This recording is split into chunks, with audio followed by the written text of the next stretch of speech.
Black Hills HoneyBadger ammo from Pocket Pistols. We have our 380 ACP and our 32 ACP.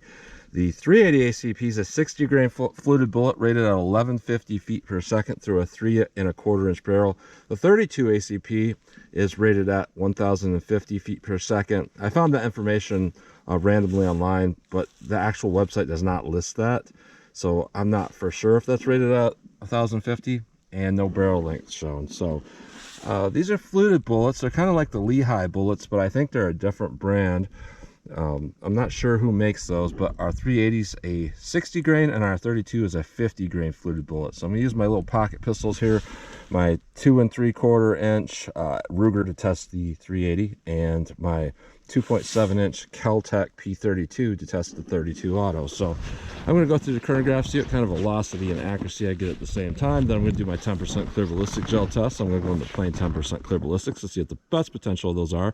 Then after that, I'm going to move on to doing more of a real world simulation, 4 layers of sweatshirt material in this first 3-inch piece. I know that's redundant, but I like to stay consistent. Followed by 3 inches of clear ballistics to represent hitting a pectoral muscle, 1/4 inch medium density fiberboard to represent hitting ribs or sternum, 16 more inches of clear ballistics, then another 1/4 inch at the back to represent hitting back ribs. Clear ballistics is roughly a half representation of the density of flesh, so 3 inches and 16 inches is more like 1.5 inches, and 8 inches on our real living target. So we'll do our plain clear ballistic shot, then our real world simulation shot, and then I will shoot the steel target to see what kind of practical accuracy and shootability I can get with these.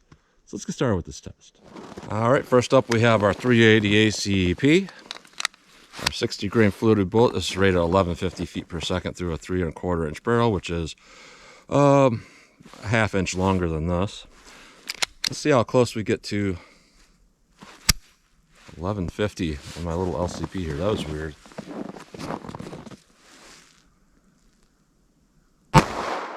1123, 1103, 1098.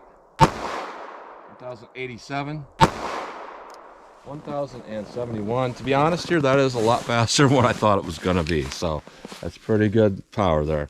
Our 32 ACP,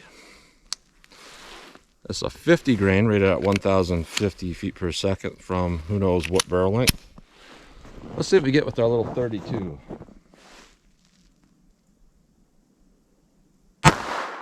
784. 794, 840, 796, 796. So yeah, a lot less powerful, but the recoil is like half, so pretty good. Let's our ballistics gel block and see how these compare. All right, we'll do our first shot in the plain clear ballistics, our 380 ACP first. See how this does. All right. Going kind of high. 32 ACP. Let's go take a look.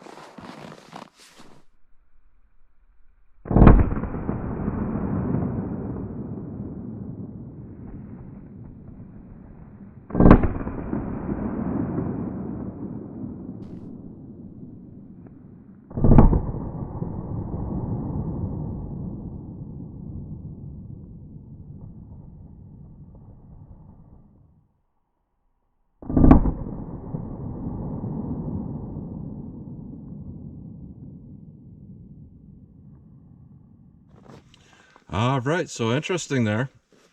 Both those bullets are backwards, which does mean they're tumbling, obviously. Everything points to that. You know, a little bit of a tiny wound path there, and then suddenly a big one, and then suddenly smaller, and then it's backwards. Good amount of energy dump with the 380, which means in this first 3-inch piece, there's a lot of tearing going on. The 32, not so much. It's kind of hard to see with the snow, and you know, it was not snowing when I left to come out here according to the weather app. So, I don't know what to tell you there. Okay performance. I'd like to see a little bit more penetration, but what we got going on here is about 12.5 inches of penetration with our 380. And with our 32, we only got about, I'll give it 10 3/4, so a little bit shallow there. For a non-expanding bullet. So let's do our real world simulation and see how these compare. All right, our real world simulation, 4 layers of sweatshirt material. I know that's redundant, but I like to stay consistent from test to test. Followed by 3 inches of clear ballistics to represent hitting a pectoral muscle, followed by 1/4 inch medium density fiberboard that represents hitting ribs or sternum, 16 more inches of clear ballistics, and another 1/4 inch MDF at the back. Let's see how our 380 does. All right. Set that with our 32 ACP. Let's go take a look.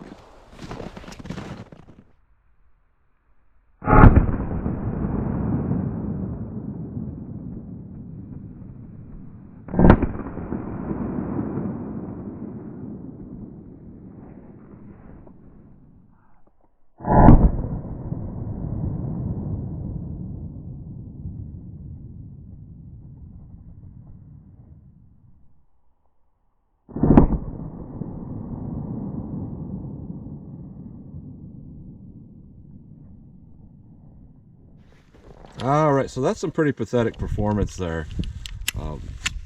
You know, one of the points to these bullets, these type of bullets anyway, is that it's supposed to give deep penetration and still kind of cause the same damage as a hollow point, all of that.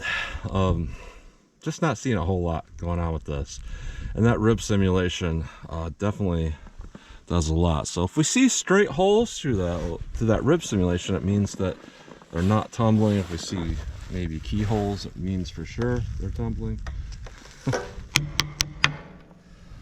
Hard to say.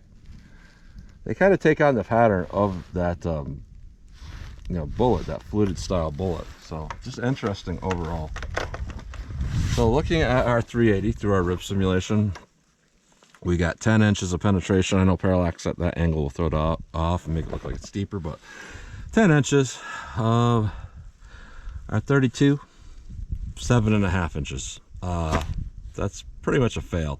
I've even seen Hydroshock Deep do 12 inches and still expand with the 32 ACP out of that pocket pistol. So that's some pretty inferior performance, to be honest. So let's pull these out of the block. We'll take a close-up look at these bullets. I think I'll do that inside, but let's hit our steel and see what kind of practical accuracy and shootability I can get with these. All right, so here's a close-up look at these bullets. These are the ones going through plain jelly. You're probably not going to learn a whole lot by looking at them up close, but there's our 380 ACP. Now it does have a hollow base. It's very interesting. And our 32 has a flat base, but this has actually 3 different ledges or prongs or whatever you want to call them on there, flutes. So the 380 has 4 of them. And going through our real world simulation, there's not going to be any change at all. Exactly the same. So that's a close-up look at those bullets. All right, 14 yards from the target, so I just want to see what kind of practical shootability these things have. So I'm just going to get a front sight picture, pop these off as fast as I think I can hit the target, and see if there's a big difference here. So here's our 380 ACP.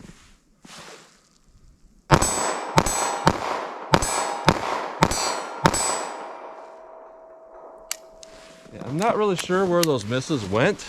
I was getting proper sight alignment and all of that. 32. See how this goes.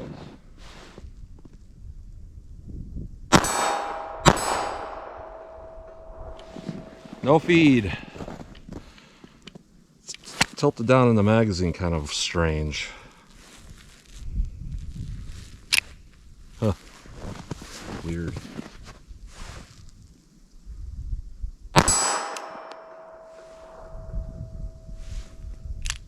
Didn't feed.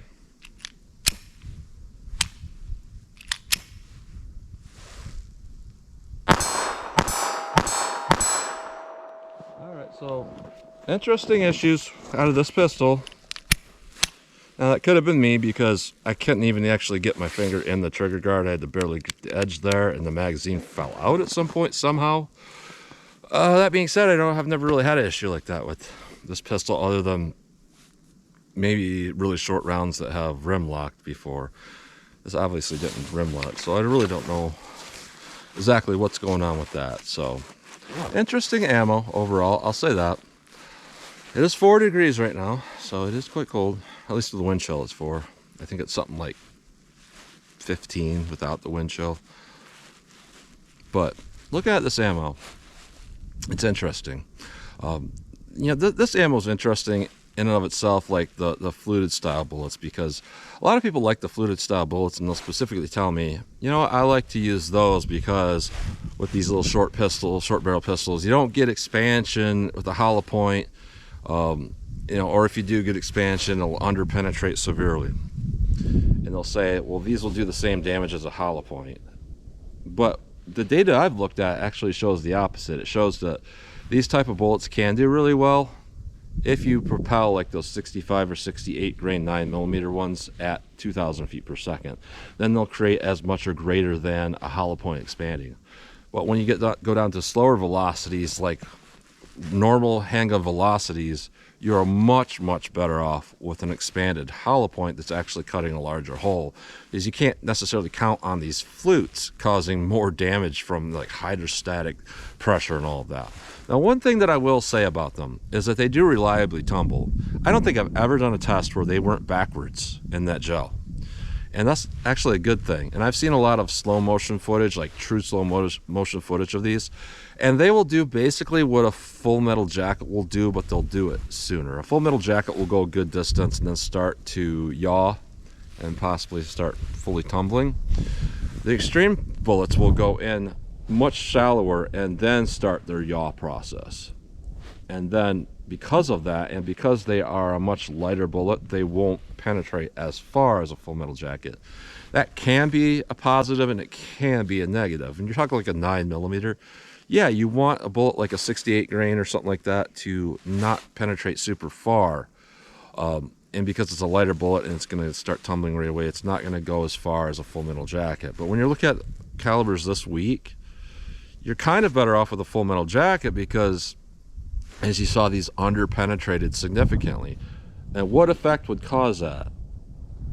Science would tell you it's from yawing and tumbling. There's not really any other explanation for that. So in theory, people like these type of rounds in their short barrel pistols, but in my opinion, you're better off with either a full metal jacket or something like the HydroShock Deep that has pedals that are just pedals without lead onto them, so that they will kind of prong out and you still get some good, you know, pedal cutting, but it'll also go about as deep as like a wad cutter or something like that, like 12 inches with this 32 caliber. So look at this ammo. I'm not going to recommend it. It's interesting though. So that's just to get today. So as always, comment, share, and like, and thanks for watching.